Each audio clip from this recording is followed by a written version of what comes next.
Welcome to this poolside chat on inheritances. I want to talk about the financial. This is following up the tail end of the prenup series because it comes up regularly in the different men's communities. So a couple of things. An inheritance is not a marital asset. I want to be very clear. It is not a marital asset. So if Joe and Susie are married, Susie's mom passes away, gets a house and $100,000 from her mom. Joe has no claim to that. If they're having marital problems, even a divorce, he has no claim to that because it is not a marital asset.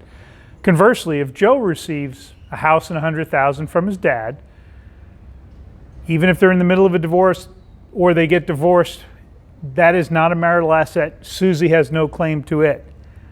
Unless either one of you screw up badly. If Joe and Susie put that house in both their names or puts the money in a joint savings account, she has now commingled it and created, quite honestly, a marital asset.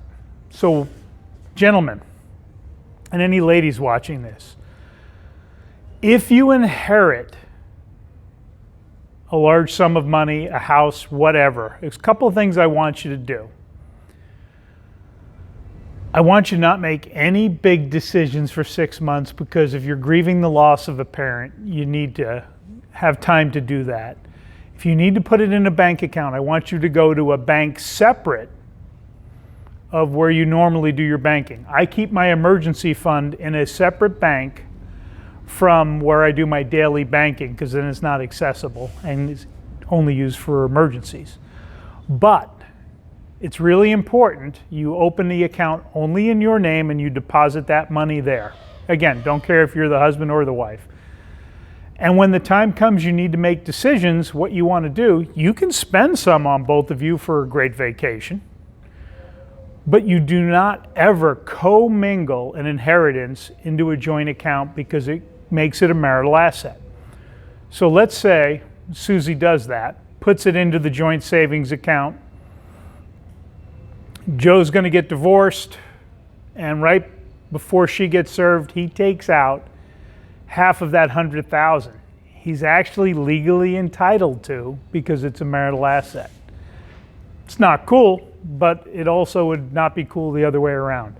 So you keep it separate from your marital assets, okay?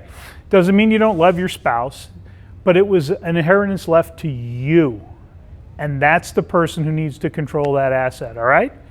And then you can decide what to do with it down the road. Have a great week.